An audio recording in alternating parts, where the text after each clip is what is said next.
today we are going to start with future tense, right? We are going to start with future tense. So beginning with simple future,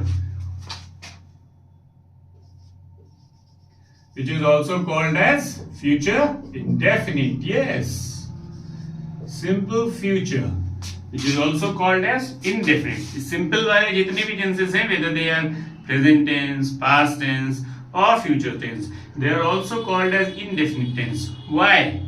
I have told you earlier, they are called as indefinite because the action takes place at an indefinite time in present, past or future. एक निश्चित समय पर नहीं होता है, एक indefinite time पर होता है action, इसलिए वो क्या कहलाते हैं? Indefinite tenses कहलाते हैं. ठीक है.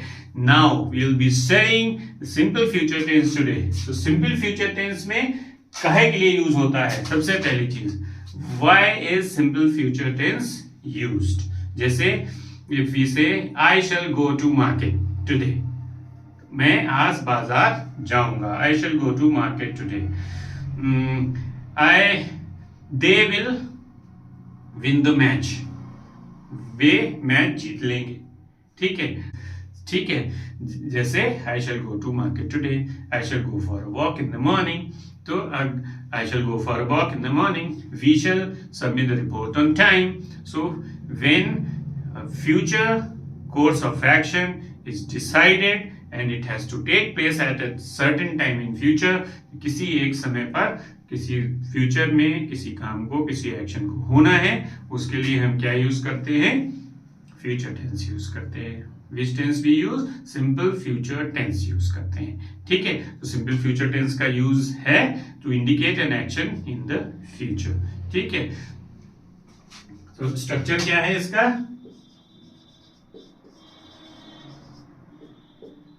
What is the structure? First comes the subject as usual, right? Then will or shall or will लिख लेते हैं.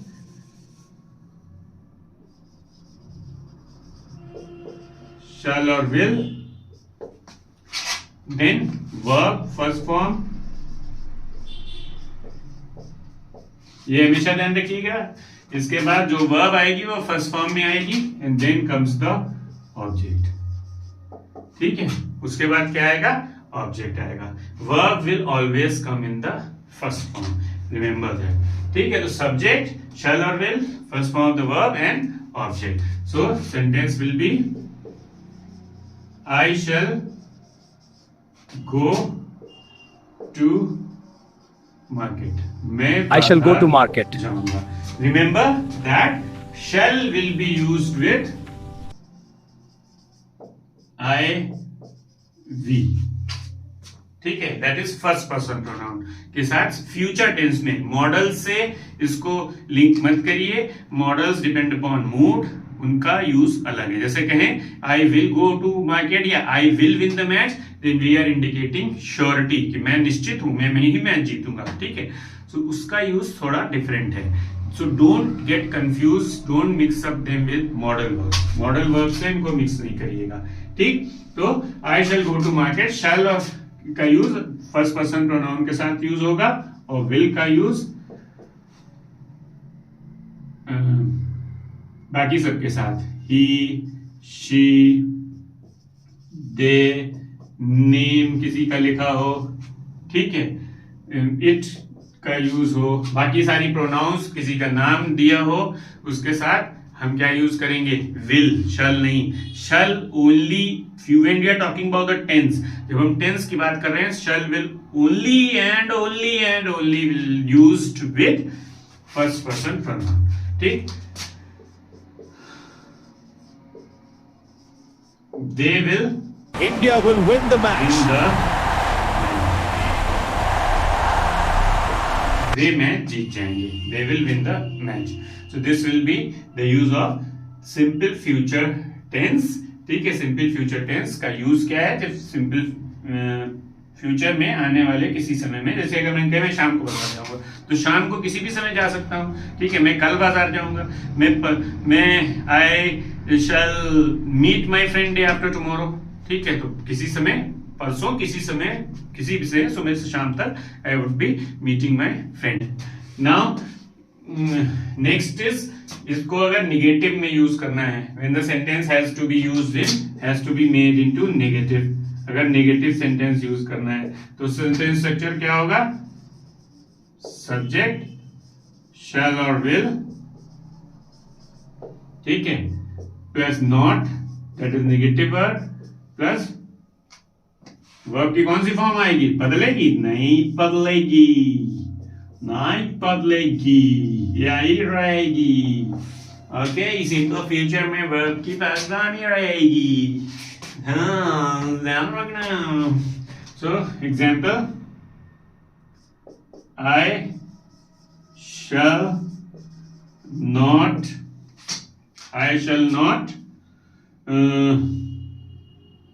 buy a car.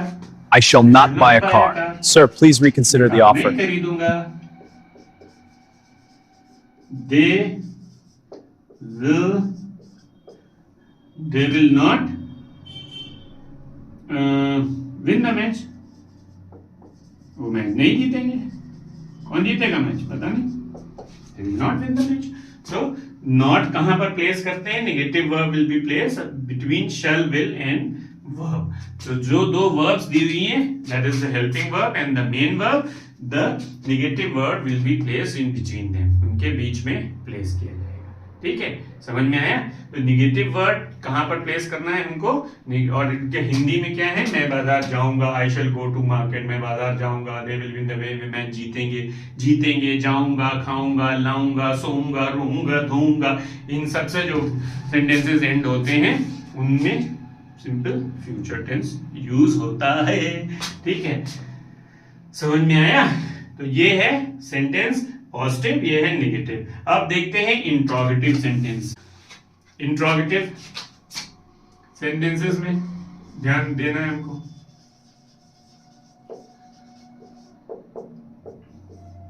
इंट्रोगेटिव में सिंपल फ्यूचर में क्या सेंटेंस स्ट्रक्चर होगा? दो तरीके के होंगे सेंटेंस स्ट्रक्चर। पहला शैल और विल से शुरू होगा। शैल और विल के बाद क्या आएगा? पर्सन या सब्जेक्ट आएगा। फिर क्या आएगी? वर्ब आएगी। कौन से फॉर्म में? फर्स्ट फॉर्म में। अभी बताया था, it will be in same form. Interrogative sentence doesn't make any difference. Shell will plus subject plus first form of the verb, the subject and question word, question mark। इसी में यहां पर question word add कर दीजिए।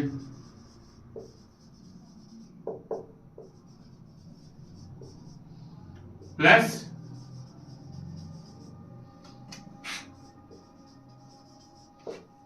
शैल और will plus subject plus verb first form plus object and question mark. ठीक है, तो उसमें इसमें डिफरेंस क्या है सेंटेंस स्ट्रक्चर में? जो असर्टिव सेंटेंस था और between the interrogative one, that वहां पर इन दोनों की पोजीशन बदली होती थी, बाकी सब वैसे ही होते थे। अब इसमें क्या हुआ है? क्वेश्चन वर्ड में क्वेश्चन और ऐड हो गया। एग्जाम्पल देख लें। Example, will you return my bag? Will you return my bag? Return my bag? Yeah, I just need it for a second. Bag वापस Okay, but करोगे? please hurry. खाओगे, करोगे, जाऊंगा, खाऊंगा, सोऊंगा, दूंगा। This is simple future tense. So will you return my bag? So first comes shall or will, then comes subject, then comes verb, and then comes the object. अब इसी को question word से tag कर दो, तो इसमें हम question word add कर दे रहे हैं। When will you return my bag? तुम मेरा बैग कब वापस करोगे? तो हमने क्या किया? देखिए यहां पर if you see only when is added, rest सही है। will you return my bag। Exact same sentence structure, only we are adding a question word before it। So in all the tenses, as I have told you earlier, that question word always precedes the helping verb given. That is the sentence structure. This basic sentence structure. Verbs change according to the tense which we are dealing with. जिस tense में हम लिख रहे हैं या deal कर रहे हैं, verbs उसके अकॉर्डिंग चेंज होती हैं. ठीक है. So when will you return my bag will be the answer. ठीक. तुम मेरा बैग कब वापस करोगे. ठीक. या एक और सेंटेंस देख लें. शैल आई, याद रखिए शैल किसके साथ यूज होना है, फर्स्ट पर्सन प्रोनाउन के साथ. तो shall I order a pizza for you. क्या मैं तुम्हारे लिए एक पिज्जा ऑर्डर कर दूं. पिज्जा, पिज्जा नहीं, पिज्जा भी नहीं, पिज्जा हल्का सा टा बोला जाता है. पिज्जा. तो shall I order a pizza for you. क्या मैं तुम्हारे लिए पिज्जा ऑर्डर कर दूं. और इसी में अगर हम क्वेश्चन वर्ड ऐड करते हैं यहाँ पर, why shall I order a pizza for you. मैं तुम्हारे लिए पिज्जा क्यों ऑर्डर करूंगा. मैं तुम्हारे लिए पिज्जा क्यों ऑर्डर करूंगा.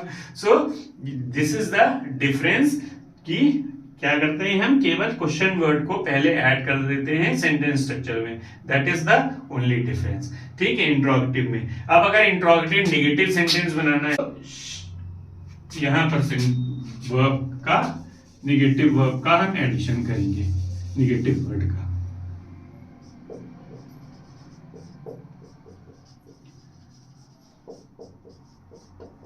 ये देखो. ठीक है. वैसे ही यहां पर भी सब्जेक्ट के बाद नेगेटिव वर्ड ऐड कर दीजिए प्लस वर्ब का फर्स्ट फॉर्म. अब एक एग्जांपल देख लें. Let's see an example. Shall से will you not Will you not help me? Help me. Please, क्या I तुम need मेरी you. मदद नहीं करोगे. Will you not help me. Will subject, not verb object. Question word add कर दो. Why will you not help me. तुम मेरी मदद क्यों नहीं करोगे. तुम मेरी मदद क्यों नहीं करोगे. Why will you not help me? So the negative verb will be added after the subject and the verb. क्यों? क्योंकि पहले हम नेगेटिव वर्ब कहां पे ऐड कर रहे थे, shall will और verb के बीच में. अब shall will और verb के बीच में क्या आ गया, सब्जेक्ट. असर्टिव सेंटेंस में क्या था, सब्जेक्ट पहले आता था. इंट्रोगेटिव में क्या है, shall will के बाद सब्जेक्ट आ रहा है. तो इसलिए नेगेटिव वर्ड वहीं पर रहा, बस ये इसकी पोजीशन चेंज हो गई. So I hope you have understood this.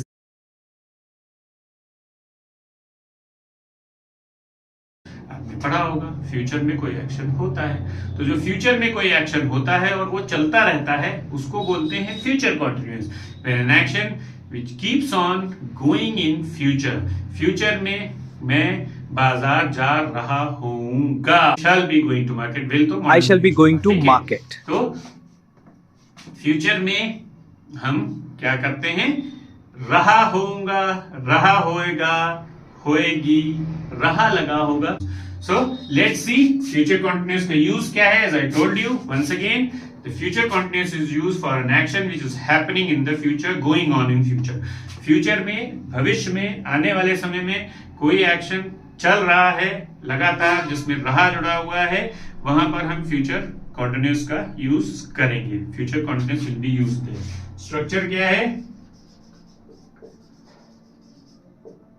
what is the structure? First comes the subject. ठीक है. Then shall or will. Then comes be. वहां पर is MR यूज होता था, यहां पर shall will यूज हो रहा है. ठीक है. प्लस वर्ब की ing फॉर्म सब जगह यूज होती है कंटिन्यूअस टेंस में, यहां भी होगी. प्लस ऑब्जेक्ट यूज होगा. Then object will be used. ठीक है. So example. I shall be visiting London in December. I shall be visiting London in December. मैं लंदन जा रहा होऊंगा दिसंबर में, मैं या दिसंबर में लंदन जा रहा होऊंगा। ठीक है, तो रहा होऊंगा, रहा होएगा, रहा होएगी। ठीक है, रहा है कंपनी, फ्यूचर में होएगा, होएगी, होएंगे, as we read in simple future tense. ठीक है, आई शैल गो टू मार्केट, मैं बाजार जाऊंगा। ठीक है, मैं बाजार जा रहा होऊंगा, रहा जुड़ गया तो वो कॉन्टिन्यूअस में चला गया। ठीक है, so I shall be visiting London in December. As I told you, shall किसके साथ यूज होगा? फर्स्ट पर्सन प्रोनाउन के साथ। ठीक है, विल किसके साथ यूज होगा? बाकी सबके साथ। With first person pronoun that is I and we, always use shall in future tense, not when you are making use of it as a model. And will is used with rest all the subjects, whether it is third person pronoun, whether it is second person pronoun, whether it is use of any name, will be used, not shall. ठीक है, ये कुछ rules हैं जो ध्यान रखिए. Then chill, you don't need to worry. So I shall be visiting London in December. They will be क्या करेंगे? They will be making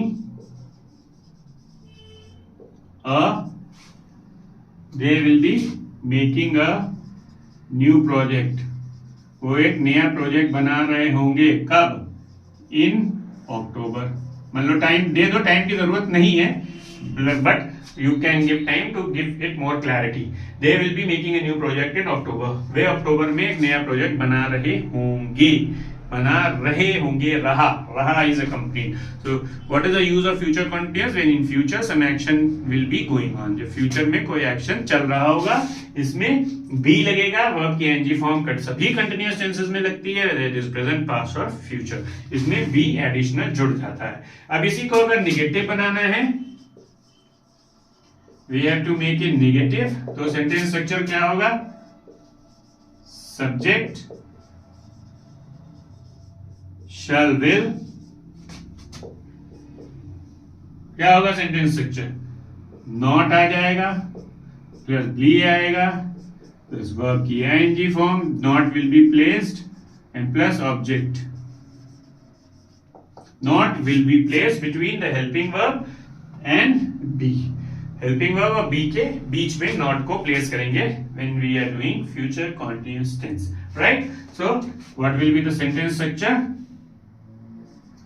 We shall not be buying a new property. हम नई property नहीं खरीद रहे होंगे। हम नई प्रॉपर्टी नहीं खरीद रहे होंगे। We will not be buying a property. है प्रॉपर्टी तुम्हारे पास, बनाओगे जब मेहनत करोगे तब होगी। पापा की प्रॉपर्टी तुम्हारी प्रॉपर्टी नहीं है। Don't think like that. Make your own identity, man. Your identity is important. Don't delve on your parents' identity. अपनी आइडेंटिटी बनाइए, मेहनत करिए, करके दिखाइए कुछ, और क्या। So we shall not be buying a new property. So when we are using first person pronoun, we are making use of shall. Suppose name use कर लो, अपना ही नाम हम use कर लें। अंकुर will not be Ankur will not be taking classes next month. अंकुर अगले महीने में class नहीं ले रहा होगा। ऐसा होगा? नहीं, ऐसा नहीं होगा। डोंट वरी, मैं हूं ना, किसका है ये तुमको इंतजार में हूं ना, देख लो इधर भी एक बार, मैं हूं ना। ठीक है, तो मैं हूं, क्लास चलेगी जब तक है जान। ठीक है, तो क्लास चलेगी, don't worry, class will go on and on and on. Till I am there. So Ankur will not be taking classes next month. Ankur अगले महीने क्लास नहीं ले रहा होगा। So not has to be placed between the helping verb and be. इनके दोनों के बीच में प्लेस करनी है। तो once again a repetition कि simple future का यूज फिर से बार बार बताऊंगा, फ्यूचर में कोई काम चल रहा होगा उसके लिए सिंपल फ्यूचर टेंस यूज करिए। अब जाते कहाँ हो, जाओ नहीं, रुको, इंट्रोगेटिव बाकी है। सेंटेंस स्ट्रक्चर इन इंट्रोगेटिव में सबसे पहले क्या आएगा, शैल और विल आएगा, जो कि सब में आता है। यानी कि हेल्पिंग वर्ब से क्वेश्चंस दो तरीके से फ्रेम होते हैं, when with helping verbs according to the tense, another with question word. तो ये हम फ्यूचर की बात कर रहे हैं इसलिए शैल और विल का यूज कर रहे हैं, राइट। सो शैल और will plus subject plus be plus verb की ING form plus object and question mark. Question word अगर शुरू हो रहा है, if the sentence is starting from a question word plus helping verb plus subject, same है, बस क्या करना है हमको, क्वेश्चन वर्ड एक ऐड कर देना है। और सभी सेंटेंसेस में, टेंसेस में यही होता है। The sentence begin from two kinds questions, one with a helping verb, another with a question word, and the question word is always put before a helping verb. यही डिफरेंस होता है। assertive से interrogative में difference क्या आ जाता है कि ये जो हेल्पिंग वर्ब, पहली हमारी जो हेल्पिंग वर्ब होती है और सब्जेक्ट, वो अपनी पोजीशन को बदल लेते हैं, वो क्वेश्चन बन जाता है। जब सब्जेक्ट पहले आ जाएगा तो assertive सेंटेंस हो जाएगा, नेगेटिव वर्ड लगा हुआ है तो नेगेटिव सेंटेंस हो जाएगा, ठीक है। तो एग्जाम्पल देख लेते हैं। शल, चलो विल से देखते हैं। Will Ravi B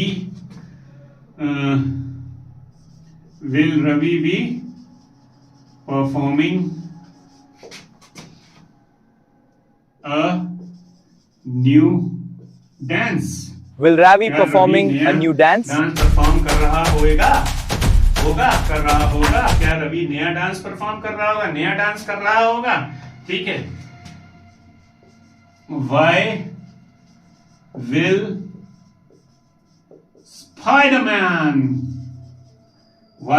Spider-Man be guarding the city? Spiderman क्यों सिटी की रक्षा कर रहा होगा? Why will Spider-Man be guarding the city? So will subject be ing form object। बस क्या किया, will के पहले क्वेश्चन वर्ड को प्लेस कर दिया। यही होता है हर बार। It happens in all kinds of tenses that question word is placed just before the helping verb। ऐसे सीखिए तो आपको कंफ्यूजन नहीं होगा। जो डायरेक्ट फ्यूचर टेंस देख रहे हैं वो भी यही समझ लीजिए कि जब भी हम इंट्रोगेटिव सेंटेंस बनाते हैं किसी भी टेंस में, in any of the tenses, if we are placing a question word, it will always be placed before the helping verb, irrespective of the tense, whether simple present, present continuous, past continuous, कोई भी हो, सब में यही para अच्छा लगेगा, सब में। अगर इसमें ही निगेटिव ऐड करना है तो हम कहाँ ऐड करेंगे? क्या किया था, सब्जेक्ट और उसके बीच में ऐड किया था। यहाँ पर क्या करेंगे, शैल विल सब्जेक्ट और यहीं पर निगेटिव वर्ड ऐड कर दीजिए। यहाँ पर निगेटिव वर्ड ऐड कर दीजिए और यहाँ पर बी कर दीजिए। सिमिलरली यहाँ कर दीजिए निगेटिव वर्ड प्लस बी, ठीक है। अब एग्जाम्पल लिख लेते हैं। Shall I not be getting my money back. Shall I not be getting my money back, क्या मेरे पैसे मुझे वापस नहीं मिल रहे होंगे, ठीक है। Question word, why will Ankur not be taking classes next month.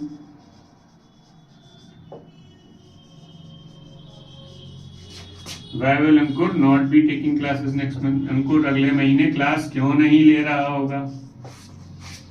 Ankur अगले महीने क्लास क्यों नहीं ले रहा होगा। ठीक है, तो why will Ankur not be, negative word किसके बाद है, सब्जेक्ट के बाद प्लेस करना है। ठीक है, बस ये ध्यान रखना कि नेगेटिव वर्ड किसके बाद प्लेस करना है, it has to be place after the subject. So why will Ankur not be taking classes next month, Ankur अगले महीने क्लास क्यों नहीं ले रहा होगा। हिंदी और इंग्लिश में डिफरेंस हाँ बता दें बोलने में। Shall I not be getting my money back, क्या मुझे अपने पैसे वापस नहीं मिल रहे होंगे। तो जब हेल्पिंग वर्ब से शुरू हो रहा है उल्टा होता है, just opposite. When a sentence is starting from a helping verb then Hindi में पहले क्वेश्चन वर्ड आता है, और जब क्वेश्चन वर्ड से सेंटेंस इंग्लिश में शुरू होता है तो हिंदी वर्ड बीच में आता है। Why will Ankur not be taking classes next month, Ankur अगले महीने क्लास क्यों नहीं ले रहा होगा। ये आइडेंटिफिकेशन है हिंदी और इंग्लिश में। अगर आपको कंफ्यूजन हो रहा है, ऐसे हिंदी से भी आप आइडेंटिफाई कर सकते हैं। यू कैन दूर करेंगे और कंफ्यूजन, ठीक है, आप दूर करेंगे कंफ्यूजन कर सकते हैं। You can remove your confusion in this way also.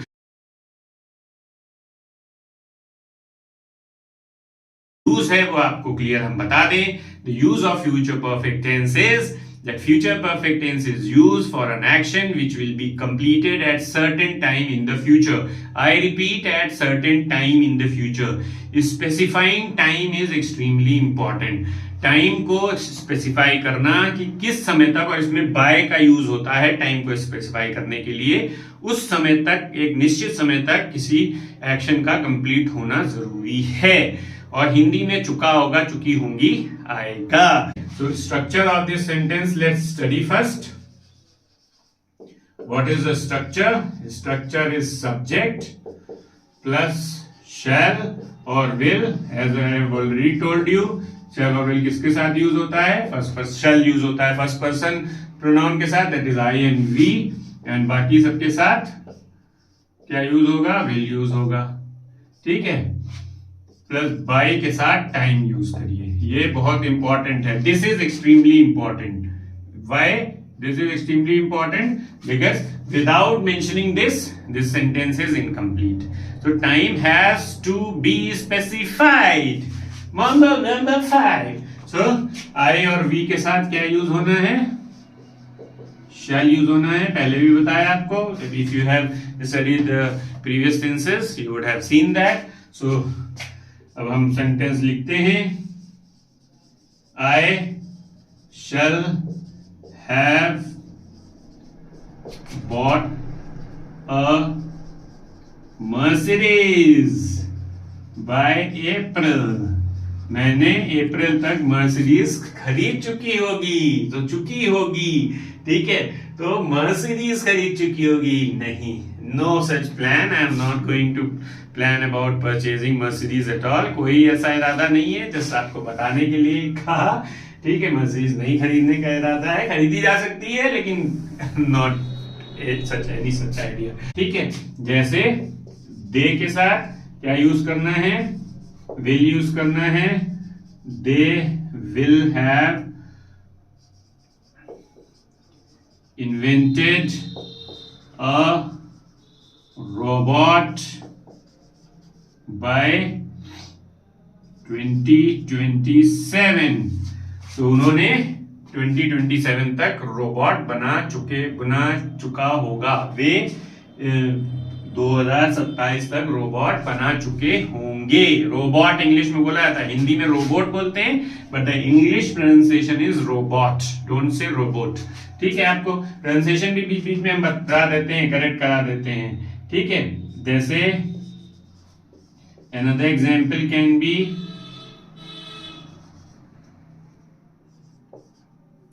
oh come on man, why am I making so many mistakes? Scientists will have invented a drug means दवा। The scientists will have invented a drug for cancer by 2040। ठीक है, scientist 2040 तक cancer की दवा बना चुके होंगे। तो चुका होगा, चुकी होगी is the tense which in Hindi which tells you that it is in future perfect tense, and in English it is clearly specified by time। shall, will, have were third form of the verb, and time. This time is extremely important. Without mentioning time, future perfect tense will not be clear, my dear. समझे? दो action parallel चलते हैं तब भी future perfect tense का use होता है, जैसे you will have reached the office when the manager arrives. You will have reached the office when the manager arrives. तुम ऑफिस पहुंच चुके होगे जब मैनेजर आया। तो इसमें एक चीज ध्यान रखनी है कि दो एक्शन पैरेलल यूज होते हैं तब भी फ्यूचर परफेक्ट टेंस का यूज होता है, कि फ्यूचर में तुम एक समय पे एक काम कर रहे होगे, साथ में दूसरा भी चल रहा होगा, बट इसके कॉम्बिनेशन में ये ध्यान रखना है that the second action which is there has to be in simple present tense, और कोई टेंस नहीं यूज होगा, इट सिंपल प्रेजेंट टेंस ही यूज होगा। ये इंपॉर्टेंट है, ठीक है। You will have reached the office when the manager arrive, the train will have reached the station when you arrive, ठीक है। ट्रेन स्टेशन पर पहुंच चुकी होगी जब तुम आओगे। अब इसमें अगर हमको निगेटिव सेंटेंस बनाना है, if we have to change it into a negative sentence, तो हम कहां पर निगेटिव वर्ब लगाएंगे, वर्ड लगाएंगे, कहां पर लगाते थे, और हम दो हेल्पिंग वर्ब्स के बीच में लगाते थे। तो यहां पर हम टिंकरिंग कर लेते हैं, टिंकरिंग का मतलब चेंज कर लेते हैं, यहां पर नॉट लगा देते हैं और यहां पर हैव लगा देते हैं, ठीक है। तो अब सेंटेंस क्या हो जाएगा, I shall not have taken, simple सा एग्जाम्पल ले लेते हैं, I shall not have taken dinner by 10 PM, ठीक है। मैं 10 बजे तक भोजन नहीं कर चुका होगा, ठीक है। तो the negative word, as I have already told you earlier also in other tenses also, the negative verb if two helping verbs are used in a sentence it will be placed between them, ठीक है। तो जैसे कि यहां I shall not have taken dinner by 10 PM, they will not have distributed property, they will not have distributed property by October, अक्टूबर तक उन्होंने property नहीं बांट चुकी होगी, ठीक है। तो कहां पर नॉट प्लेस करना है, ये दो हेल्पिंग वर्ब्स आई हैं, इनके बीच में प्लेस करना है। We have to place the not negative word between the two helping verbs, that is shall, will and have, ठीक। Now let's see the interrogative sentence. क्या हम करते हैं, शैल और विल, फिर क्या करते हैं, सब्जेक्ट करते हैं, नॉट है, नॉट को हटा देते हैं, चलो तुम्हारी तसल्ली के लिए, ठीक, नॉट हटा देते हैं, फिर हैव, फिर वर्ब, फिर बाय, टाइम और क्वेश्चन मार्क, ठीक है। Question word, as I already told you earlier, कि क्वेश्चन वर्ड हमेशा हेल्पिंग वर्ब से पहले आएगा किसी भी टेंस में, इन एनी टेंस। ये कुछ बेसिक सी चीजें आप याद कर लीजिए, आपको टेंस एकदम रट जाएंगे, कंठस्थ हो जाएंगे, कहीं से हिलोगे नहीं बहुत आसानी से कर लोगे। तो question word plus shall, will, that is helping verb,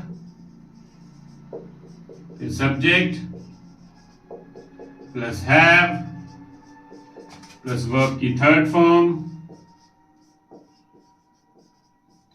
plus by, time, ठीक है। अब इसके सेंटेंस देख लेते हैं। तो सबसे पहले क्या आएगा, shall, will, shall I have, shall I have, क्या करें, क्या काम करवाएं, बताओ। Shall I have won the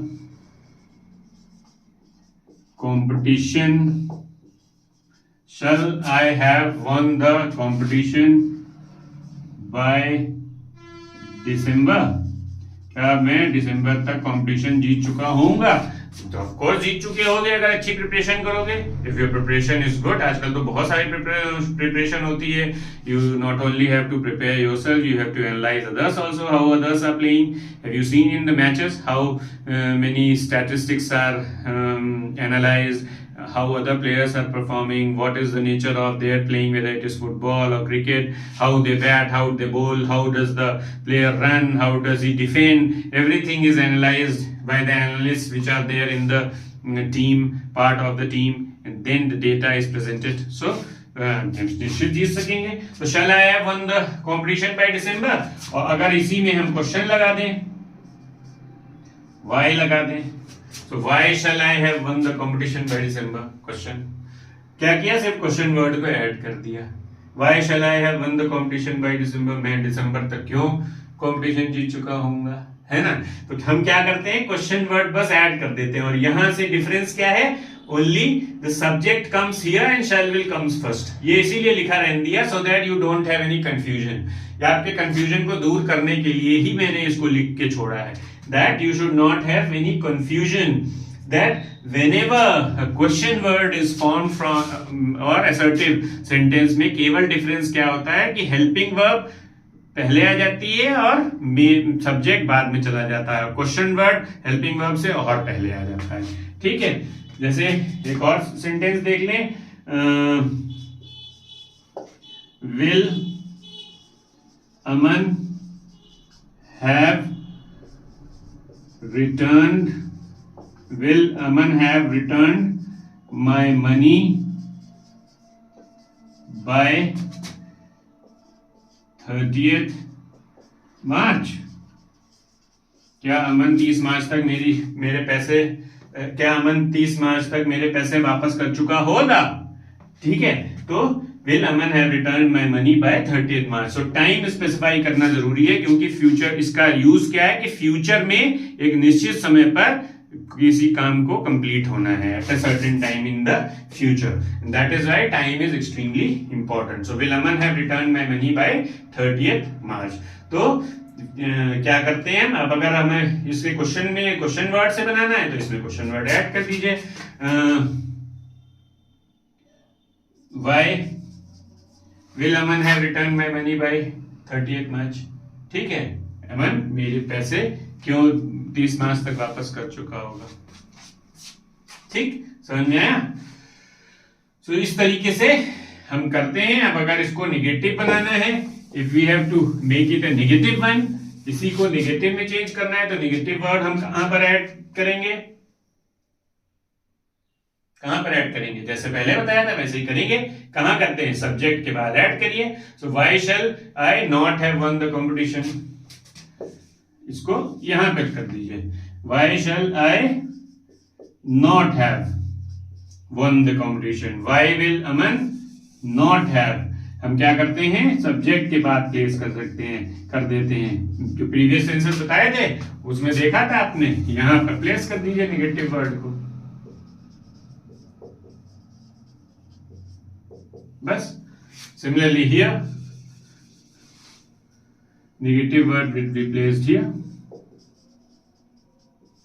तो क्या हो जाएगा? Why shall I not have won the competition? Why will Aman not have returned my money?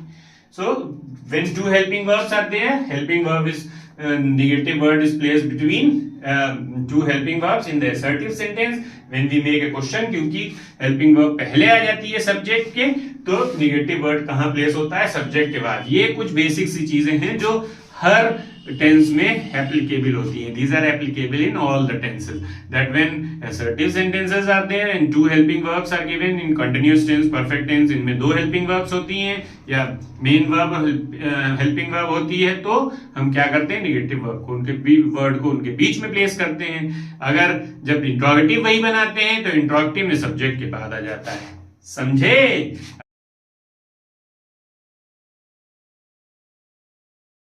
Future perfect continuous means at a certain time in future how long an action will have been continuing. ठीक है, एक निश्चित समय पर future में कितने समय तक वो एक्शन चल रहा होगा। इसके लिए हम फ्यूचर परफेक्ट कॉन्टिन्यूअस का यूज करते हैं। We use future perfect continuous we use. There is perfection also, means there is surety that an action will have been going on at certain time in the future, and continuity is also there. So it will not stop, it will be continuing at certain time in the future. So ये tense perfect tense और continuous tense का mixture होता है सभी tenses में, because we are talking about the future tense, क्योंकि हम future की बात कर रहे हैं, इसलिए फ्यूचर का मतलब है something going to happen in future. ठीक है, कोई आगे आने वाले समय में, भविष्य में कोई एक्शन होने वाला है। ठीक है, तो फ्यूचर परफेक्ट कॉन्टिन्यूअस टेंस है। इसका स्ट्रक्चर क्या है? Let's study the structure first. First comes the subject as usual, then shall or will be used, as I have already told you in modern grammar। shall का use हटा दिया गया है future से। वैसे तो इस टेंस का यूज भी हटा दिया गया मॉडर्न ग्रामर में। Surprised? Yes it is. In modern grammar जो हमारे यहाँ अभी यूज नहीं हो रही है, because we are following the old syllabus, right, old pattern of studying, we have not made drastic changes, significant changes. So this is something an impractical kind of a tense, not suitable। कुछ जम नहीं रहा है वाला है ना, जम नहीं रहा है। तो ये जम नहीं रहा है, पिघल गया है। ठीक है, तो सब्जेक्ट के साथ shall और will का यूज होगा, हैव का यूज होगा, बीन का यूज होगा, क्योंकि बीन आपने देखा कॉन्टिन्यूअस परफेक्ट कॉन्टिन्यूअस के सभी टेंसेस में यूज होता है। बाकी सब वही होता है, केवल ये वाली जो वर्ब्स होती हैं हेल्पिंग वर्ब्स, ये चेंज हो जाती हैं। पर प्रेजेंट परफेक्ट कॉन्टिन्यूअस है तो वहां पर हैज हैव हो जाता है। If there is past perfect continuous we get had, and if it is future perfect continuous we get shall and will. Only the use becomes different because of the presence of these verbs, the helping verbs, which indicate time. Otherwise, the sentence structure is all the same. Sentence structure सभी में same रहता है, verbs बदलती हैं जो कि हमारी time को इंडिकेट करती हैं। ये बात हमने आपको पहले भी बताई थी। इस मेरी बात पर ये एक बहुत ही रहस्य है टेंस को सीखने का। This is a golden rule, you can say that if you understand this, that for the change of time helping verbs पे फोकस करिए, then you will never ever make mistake, आप मिस्टेक नहीं करेंगे। तो subject shall will have plus been, फिर continuity है तो verb की एनजी फॉर्म होगी, then time will be there.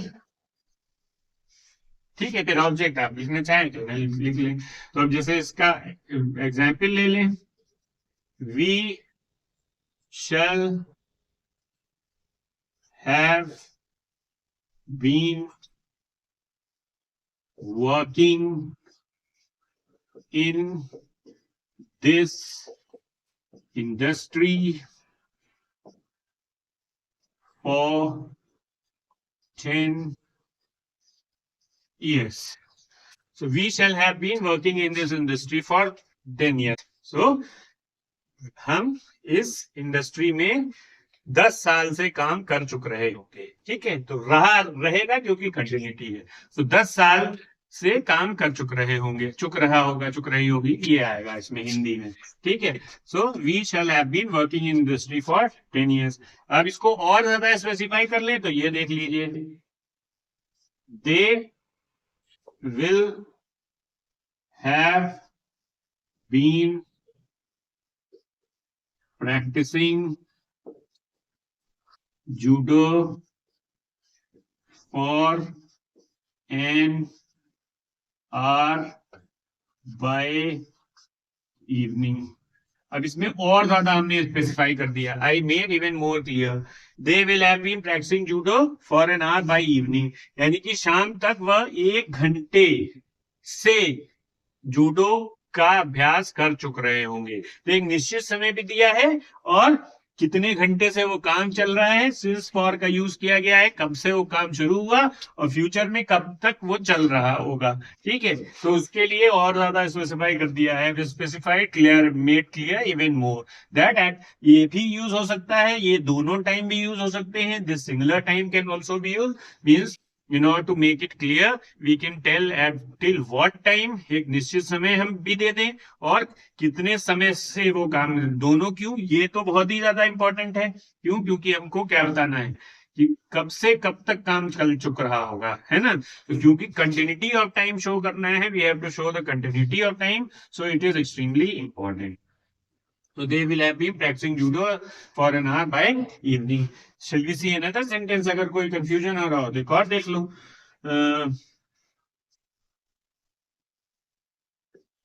आलोक, या इसको दूसरे तरीके से शुरू करते हैं, टाइम से शुरू करते हैं। क्या आपको मालूम है, do you know that the words of time can be placed in the beginning of the sentence as well. It is not necessary to place them always at the end of the sentence. They can be placed in the beginning of the sentence as well. But mind you means ध्यान देने वाली बात यह है कि time के word sentence के बीच में मत लगाइए, या तो शुरू में लगाइए या लास्ट में लगाइए। तो time words should always be put either in the beginning of a sentence और at the end of the sentence, not in the middle of a sentence. This is something which you need to keep in mind. So they will have been practising judo for an hour by the evening. अब हम इसको थोड़ा सा और clear करने के लिए क्या कर रहे हैं, ताकि आपको अगर इसमें कंफ्यूजन हो रहा हो, क्योंकि दो टाइम एक साथ थे, we have used two time periods together, so for making it even more clear, आपको और क्लियर दिखाने के लिए हम टाइम से शुरू करते हैं। बाय 3 मार्च, बोली कब है, 3 को 4 को, I don't know. So by 3 March Alok will have been preparing his article by 3 March. Alok will have been preparing his article for a week. For a week. तो 3 मार्च तक आलोक एक हफ्ते से 3 मार्च तक आलोक एक हफ्ते से अपना आर्टिकल तैयार कर चुक रहा होगा। ठीक है, तो एक निश्चित समय दे दिया कि 3 मार्च तक की हम बात कर रहे हैं, आगे आने वाले फ्यूचर में की बात कर रहे हैं, और हम साथ में ये भी बता रहे हैं कि कब से काम शुरू हुआ था। ठीक है, का रूल हमने आपको क्या बताया है, नेगेटिव वर्ड कहां पर लगाते हैं। Yes, you are right, negative word is always added in assertive sentences between the two helping verbs. तो यहां पर लगाइए,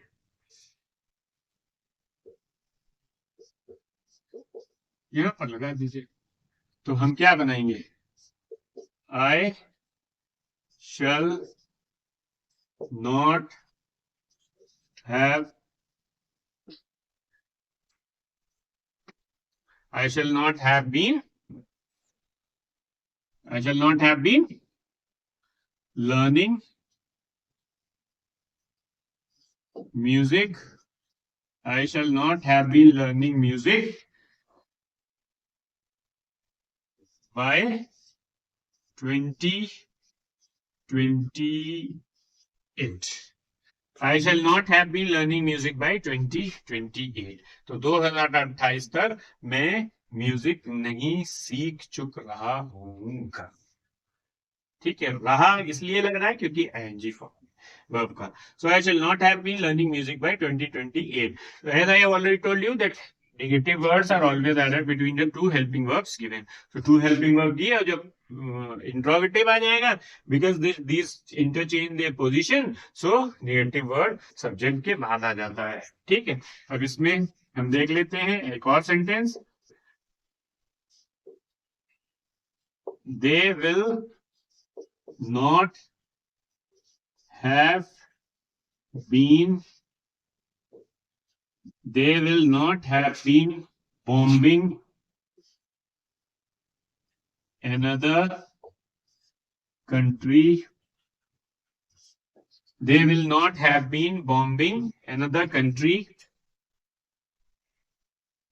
till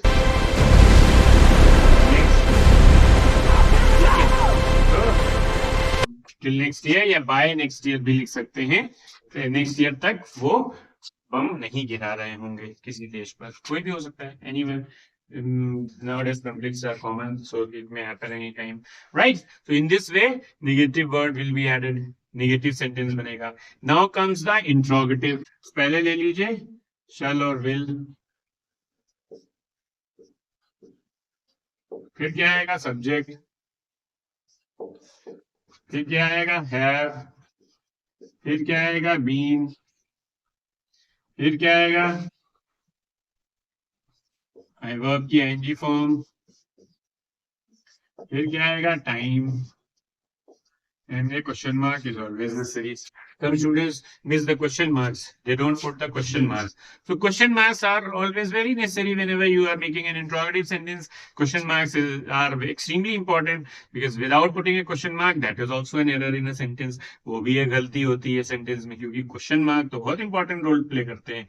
Punctuation marks, rather I would say that punctuation marks are extremely important in a sentence. So always be very very careful about all the punctuation marks. मैंने दूसरे episodes में explain किए हैं, आप पढ़ सकते हैं. ठीक है, देखिए जाकर मेरे चैनल पे पंक्चुएशन मार्क्स एक्सप्लेन किए हैं, बहुत डिटेल में एक्सप्लेन किए हैं. समझे? तो shall will plus subject plus have plus been plus ing form of the verb and time. This will be written. तो जब क्वेश्चन वाला बना देते हैं तो क्या करते हैं? क्वेश्चन वर्ड आ जाता है पहले. बिल्कुल सेम है बाकी.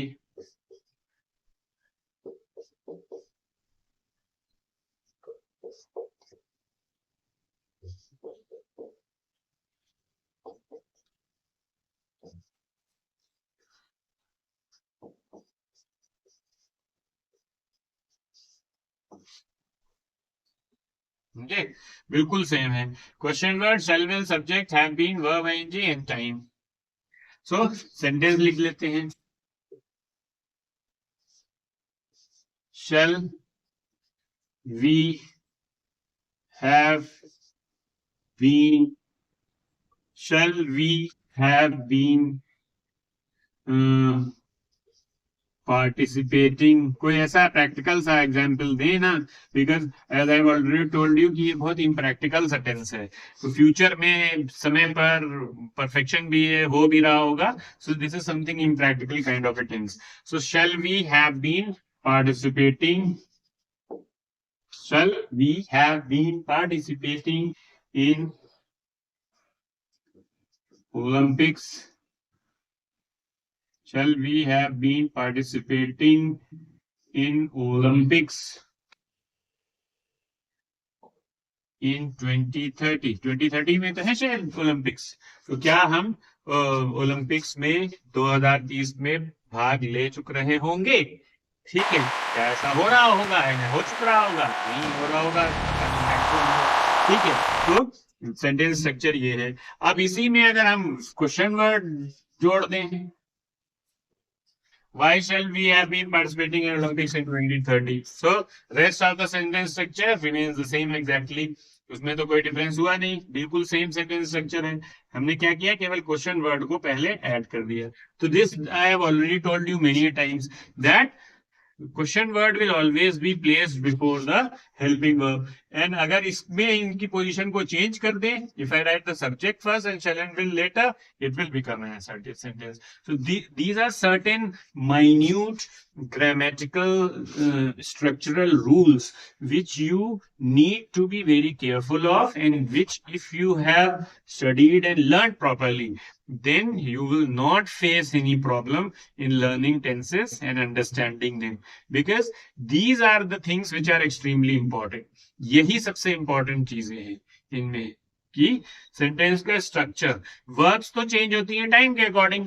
as we are reading present, past or future, so verb will be changed according to that, but the sentence structures are more or less the same, almost same है. केवल helping verbs और verbs change होती जाती हैं सब में. सो बस यही आपको ध्यान रखना है.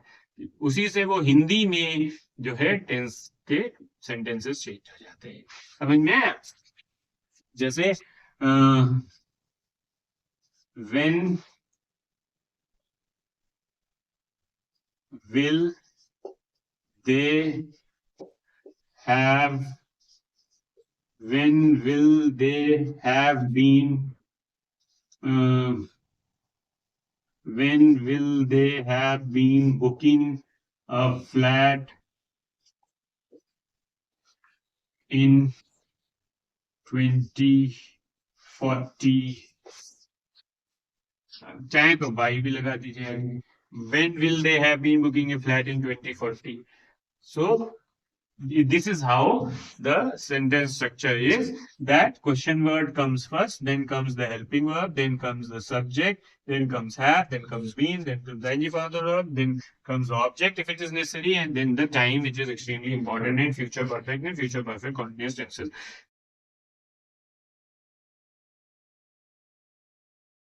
Without time, future perfect and future perfect continuous tenses should not be used, because we are indicating about the time in the future. So time has to be specified to make them absolutely clear. Clarity, सही, स्पष्ट दिखाने के लिए जब तक स्पष्ट नहीं होगे टेंस का यूज, तब तक वो सही नहीं। ठीक है। अब अगर इसी में हमको निगेटिव वर्ड्स ऐड करने हैं तो क्या करेंगे बताइए? नेगेटिव वर्ड्स ऐड करने हैं तो हम क्या करेंगे? पहले तो इसमें से क्वेश्चन वर्ड डालें, तो हम कहां लगाएंगे? सब्जेक्ट के पास लगाएंगे।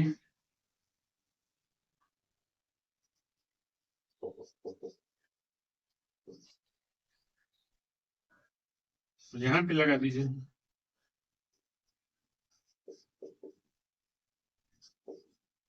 Similarly here,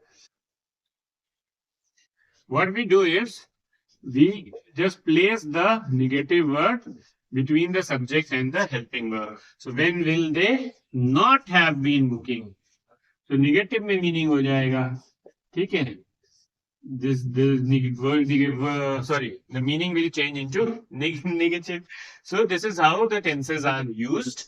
जिस तरीके से tense use किए जाते हैं negative में, और the sentence structure, as I have told you many times, the sentence structures are the same. So once again, a recapitulation: future perfect continuous tense is used for indicating an action which will happen at some time in the future, or which will be continuing at some time in the future would be more correct. ठीक है? Which would be continuing at certain time in the future, and there is surety of it. So for that, future perfect continuous tense is used. समझ में आया? I hope now the future perfect continuous tense is clear to you. Thank you very much. If there are any problems, still there is any confusion, tell me in the comment section. Bye.